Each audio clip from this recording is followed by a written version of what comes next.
Hey, I'm Caprice Coleman, and I'm here with another exclusive interview for Ashe Wrestling. I have with you today the Pan-Afrikan champion, Suge D. What's going on, everybody? We out here doing big things. We got past the first one. We got past the first one. We here. The first Ashe show, if you hadn't seen it, go look it up, man. There was some great matches. Not only great matches, it was great pitches like Aja Kong, Trish Adora. Speaking of Trish Adora, you beat Trish Adora for this championship. And many would say, and many thought that the Pan-Afrikan Championship was like just Trish Adora's title, and you proved it to be different. I mean, there's always an exception to every rule. So, what Adrian Brunner was the problem. I'm the exception.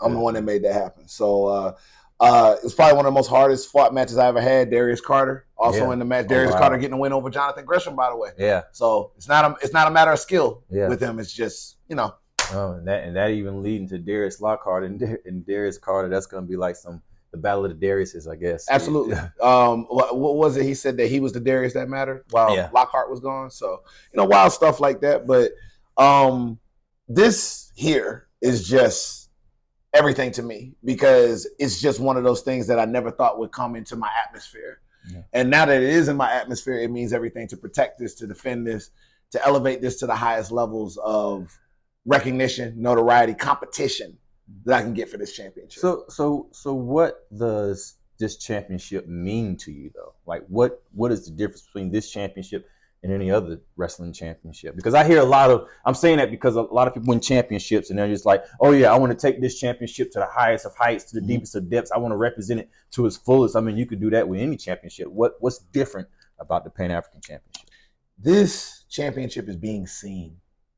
It's being recognized. And it's not just who holds it.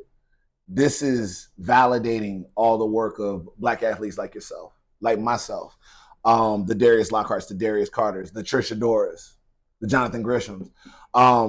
This is for us. And we're in an opportunity to be able to go ahead and showcase that in some of the best companies that you can see it in some of the best matchups that you ever will see. And there used to be a time we didn't have that. So this is our opportunity to be seen. And this is our prize to be able to go ahead and challenge for our culture. And I look at something like this and I think about, what if we'd had something like this when, Coco Beware was doing his thing, when JYD was doing his thing, when Big Cat was doing his thing. It makes you wish you had a time machine. And, speaking of time machines, I don't want to derail anything we got going on. We're having a great interview going. I got to thinking about our post-match interview at Ashe. I was upset. I was really mad. I came in with a goal that night, and I did not get that goal. I told everybody that I was going to do something, and it hurts a little less when you don't have this kind of responsibility. But now that the eyes are on you, the publications are writing about you, your steps are so looked at and analyzed. When you say you're going to do something, you do it. And I did not. And I took that out on you, and I'm sorry. Because as somebody that I look up to, I respect, somebody that I used to turn the TV on when SmackDown went off, Wild Side came on, you were the one that I was watching for. And I never thought that tone would come out of my mouth to you. So I'm sorry. And I just want you to know where I was at and where my head was at, and I owe you that. Now, I will say this. I just felt like an outside opinion for somebody who ain't really active like that these days. Kind of threw me. And then when you were saying I was more focused on this than the actual match, I'm 1,000% focused on any match, title or non-title. So I took it a little tough when, again, you even trained some of those guys, right? Yeah. North Carolina team was, a lot of them were mentored by me. Yeah. I have a lot of prestige and honor in helping the next generation. You certainly did. And it's kind of like you played the hard football game. You at the Super Bowl, you did the thing. You just missed it by just a point, and it's not the other players talking trash to you. It's like the defensive coordinator. And I don't know. I just took it the wrong way. But again, I apologize. Super apologize about that, man. I hope we can move forward on that. Absolutely, man. We can.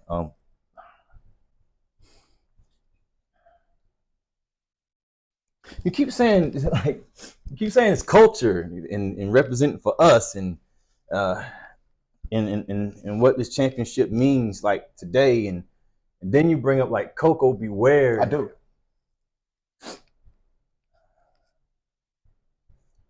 I don't know, man. I just feel like this culture today is riding on the backs of people that put in the work for this to be what it is. That's fair. Because like you talk about all these people that you named that people would have never heard of, but like you're defending it.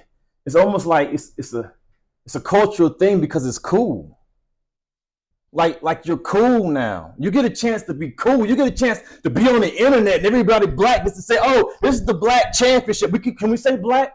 Can we say that? It's the black championship. Is that what we're representing? Where was this at 20 years ago when it wasn't cool to be black? This is a cool championship now. You sitting here walking around, you can say this and you can go places and say, I'm the best black wrestler in the world. That's basically what you're saying, right? There's a whole lot of people that wasn't cool, and it wasn't cool because we weren't accepted by black people, and it wasn't cool because we weren't accepted by white people. It wasn't cool because we weren't accepted by ourselves. You know why? Because every black person that stepped behind that ring and stepped in that curtain had to represent every single black person in the world. And you want to know the ones that made the show? The ones that made the show, yeah, but he don't represent me. Yeah, but he don't sing me. He don't sing my color. This ain't the real black champion. So we push ourselves down. Do you know what happens? The counterparts, they pull what they think is cool and they send that out, and that becomes the next champion. But it's the cool championship. Where was it at 20, 30 years ago? You walking around like you really got something going on. Like you carry the culture on your back. Bro, you ain't strong enough. All right, man. Look, I apologize to you. I came to you as a man about how I was feeling and what's going on. But right now you sounding like sour grapes. Right now you sounding like I wasn't there too when all that was going on. I wasn't there as long as you were in it. You know what? Maybe that's the problem. Because you were going through all that. Man, there's only one of us on the show. Maybe two if we get lucky. Yeah. You couldn't do you because they had other people doing you. Yeah. You know what I'm saying? You can't be Caprice because they doing a carbon copy of just the whitewash copy of Caprice, right? Absolutely. So check this out. Here's the thing about Suge. And I'll say this to my dying day because I've had a lot of self-hatred about myself, but I'm going to tell you what I do love about myself. The times that weren't so good, the times that were great, and everything in between, I didn't stop. I stayed here. I didn't go nowhere. All right? Now, I'm sorry that you had to go through that. I used to watch Wild Side, and it threw me off because the Caprice Coleman I wanted to see, the guy who I felt was the best black wrestler in the world, ice cold, Wild Side TV champion, he deserved to be on SmackDown. Why I gotta wait till 10 p.m. to watch him? I should be able to turn on the TV 8 p.m. UPN, watch Caprice open the show. And you weren't there. And it made me want to work that much harder to get the title that you had at Wild Side that I couldn't get to. So you know what? Since I couldn't get the one that you had, I had to go after every other one after that. But it hurts me to hear you talk like this right now because as a man of faith, your miracle was right there. Right there if you had just held on a little longer. But you lost the faith when I didn't. You saw how long I had to stay in to get this, how many times it took me to get to this. But you know what you did? You know what? I'm losing the faith. I don't see it. I'm going to take the comfortable route out. Let me put the suit on. Let me put that turtleneck on. Let me sit in the commentary booth with Ian. That's just a little bit easier, right? Because I don't want to struggle like this no more. When really, we was walking around the same path for a little bit. And if you just took 2 more steps with me, it could have been me and you in that title match. It might have even been you with this title. And now you coming off a certain kind of way because it's me and it's not you, when it could have been you. Check this out, man. Yeah. You're confusing something. And what's that? I'm behind the desk by choice. It's called versatility. Mm-hmm. Because in this sport, to stay in, you got to be more than just good in the ring. We had to be good in the ring. We had to be good in the mic. We had to be in great shape. We had to have everything they didn't have to be excellent on all parts. So yeah, when I got an opportunity to step behind the desk, I took it because I can talk. I can talk in my sleep, bro. I was born to do this. I can also wrestle in my sleep. I was born to do that. I'm the best on all carts, bro. I'm 46 years old. Do I know how this goes? I know how this road goes. So You see me sit behind the desk as if I'm comfortable now. No, I'm just talented, bro. It's called versatility. And that's what the culture doesn't get. They want to lock the culture in on here, but then they want to say the culture is everybody, and the culture is this and the culture is that. If I can rap, I can rap. If you could dance, you can dance. Wherever you are is what you do. That's what this is supposed to represent. Because when we was on TV, they tried to put you in a box. They had to try to put stereotypes for this. And this is what the role you get. This championship should represent everybody inside this culture that could do everything. Caprice. All right, man. Enough. I ain't do it to you, bro. I know what you're saying. I've been there. I'm not the one who did it to you. I'm not the bookers. I'm not the TV guys. I'm not the dude saying you got to do this if you want to get on TV. I'm not the dude saying, hey, can you dance? Can you rap so you can get a spot? I'm not doing that to you. It's a different day, and that's the part that I feel like you're not seeing, man. Things are different, and you can still be a part of that. What I'm telling you is, the guy I came up on, the guy I know who could still wrestle, that's all I wanted out of you, man. You've been sitting down there the whole time talking about you the best at everything, and the thing is, I just want you to remind everybody, because I ain't seen it in a minute. You did a lot of things I didn't do. I look around at a lot of friends and a lot of car trips I used to be in, a lot of them are doing a lot of things that I didn't get to do. I don't have to dwell on that. I am a world champion. And you know what the beauty of being a world champion is? You get to call shots. And in some cases, you get to change, what'd you say? The culture. I would like to give you a title match. Not because it's a charity thing. Not because it's a, Caprice Mad thing. Not because I even got a personal issue with you, because it's not even a personal issue, bro. I need everybody to know how great Caprice Coleman is. And I, as a champion, if I expect for anybody to be able to respect this around my waist, need the best in competition. The best in competition is not the Caprice that sits behind a commentary table. I want ice cold. I want what I used to turn into Channel 21 for. There's a whole generation of people that don't know that that's in you. And I know you still want to show people that there's something more than what is right now. And I'm giving you that opportunity.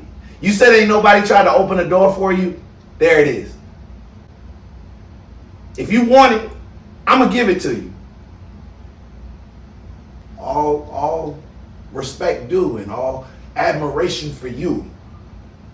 I'm not a fan anymore. I'm a professional. The most professional. So that means I'm going to show you why you're behind the desk. And why I'm still out here. I know you're the ageless one. You love to teach. But I can't wait to sit you down in the front row of my classroom. You feel me? It's up to you, man. People see me sitting behind the desk. They feel like I retired. You don't retire from professional wrestling. So no pension plan professional wrestling.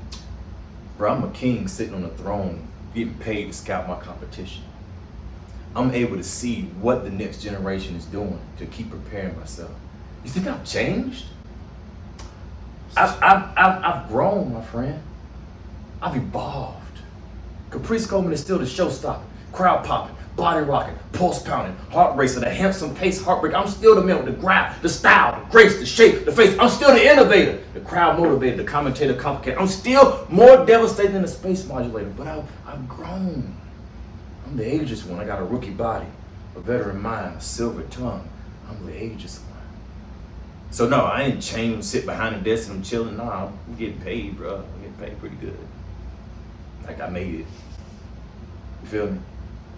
Is you like the second champion? I am. Cool. I accept your challenge. I accept your challenge. My man. You know what's funny about you though? You feel like every other person in this situation about you dig in the trenches. You never got these opportunities, but When you get it, you take it. If you got it, you jump on it.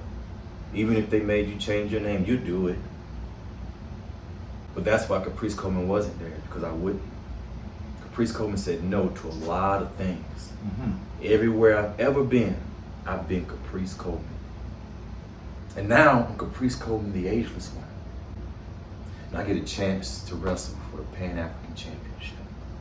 So I'm coming in February as Caprice Coleman, the ageless one. When I leave, I'm leaving as Caprice Coleman, the ageless one, and Pan-Afrikan champion.